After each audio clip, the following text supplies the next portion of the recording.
We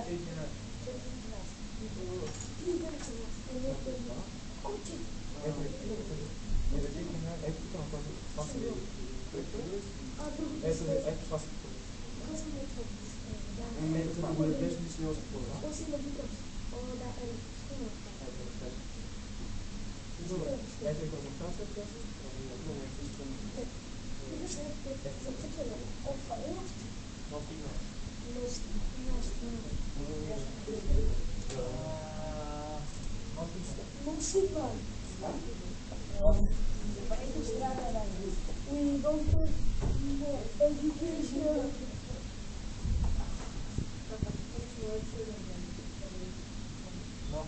No. No signal, bro. We just need more.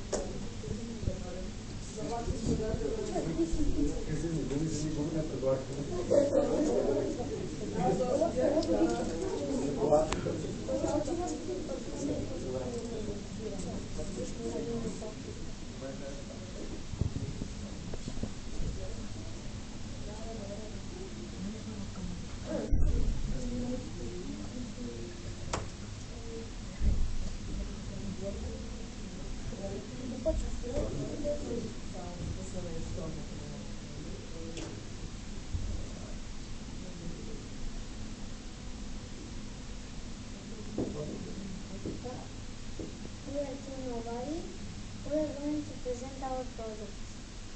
Summarize.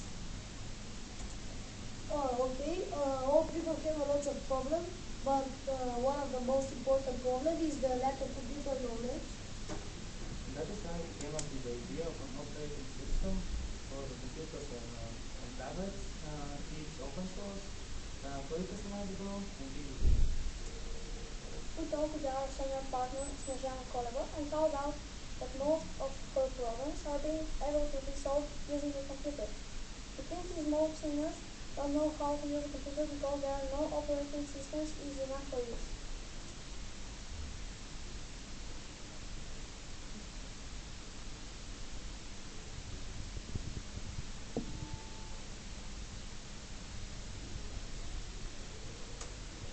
So basically this is how we want the operating system to look like. The starting menus and the buttons. They should be big with and powerful so the all people can understand them easily. We're going to represent a scaffolding that is especially for seniors. We call it senior because the name is easy for It uses a Find My Location service. Through the internet, find a closest shop and the user can choose the product which he needs. They're delivered to a chosen distance. The application's interface is similar to the Skype one. User has the ability to enter the names of his family members and then add them to his contact list. There is also video call options. That's how they can communicate with their phones. Doctor, when we open the doctor application, the main functions pop up. Call the doctor if you need to ask him something immediately. An emergency button which calls an ambulance directly to his house. Organize a meeting and virtual reception. A forum like mail where all people discuss their problems with others.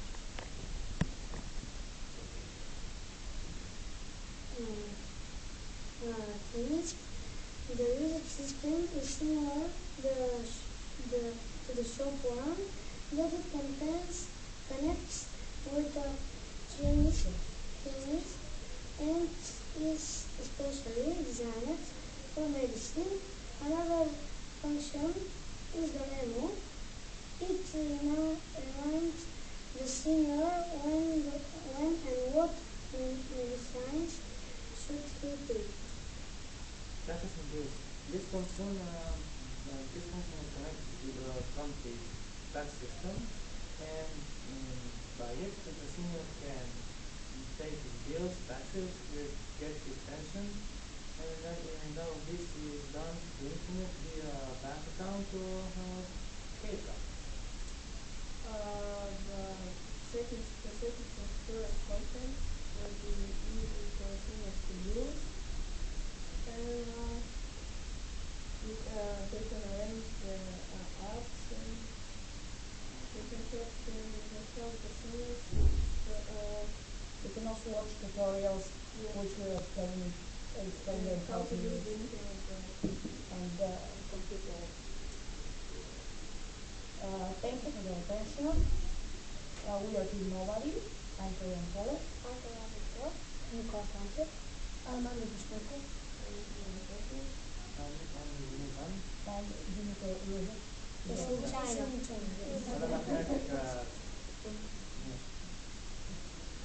And our members.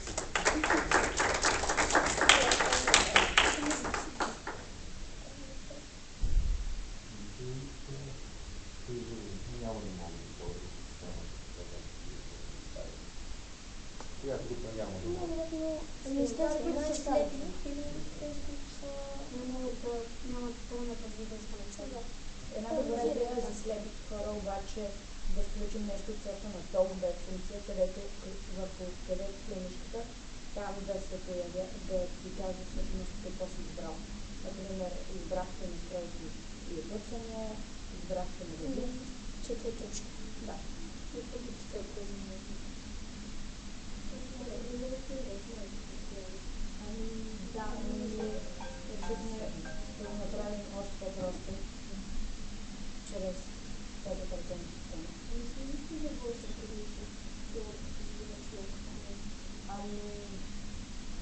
Всъщност не сме мислили върху това, но когато мислихме по версията за таблети,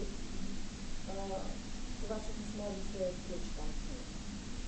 Хората ли са експерти, които могат да имплементират тази операционна система? Не знам. Вашето мнение е други експерти?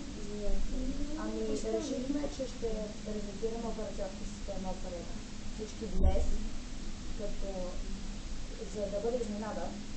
Всъщност я качихме в някакво социално медии. Например, в сайта свежо.net. Вижте колко лайка има за един час.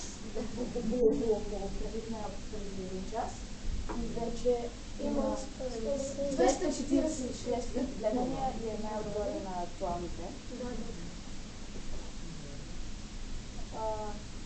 Third night на първо място.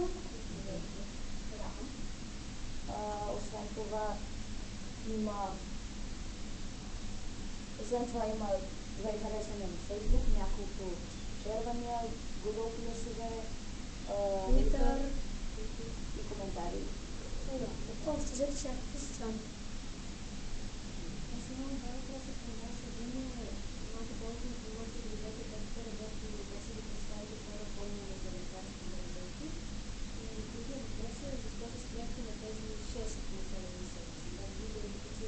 Това са най-разпространените. Мемото ще работи нещо от сорта на както при смартфоните или загоре такова съобщение, но може да добавим опции за аларма или да се появява на целият екран, когато трябва. И върш. Да.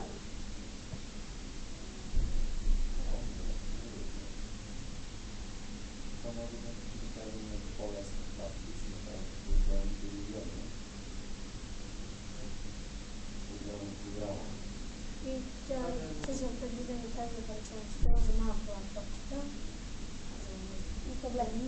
Защото така ще е най-удобно за да не ползват нищо клавиатура. Да, малко лаптопчета, които използват таблети. Това в настройки Всъщност, нашата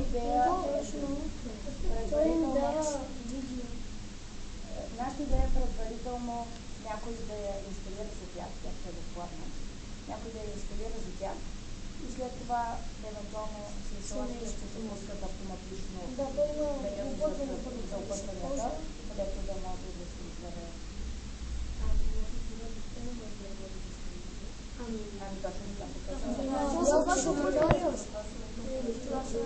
Знаеш, човек се включи и то ти предлага да го направиш. Например, теория с стъпки за зависимите аутсъщи. Така няма да има зависимите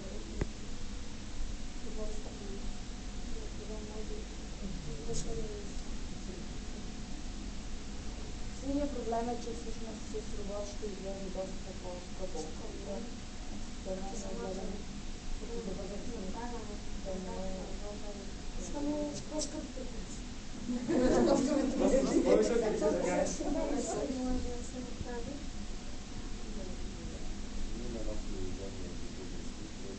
позволява напомнение за писане на лекарства. Сега го пускаме в столите и това е много интересно. Може да си мислим въпрос. Може да помага абсолютно. Да, може да помага. Просто не сме го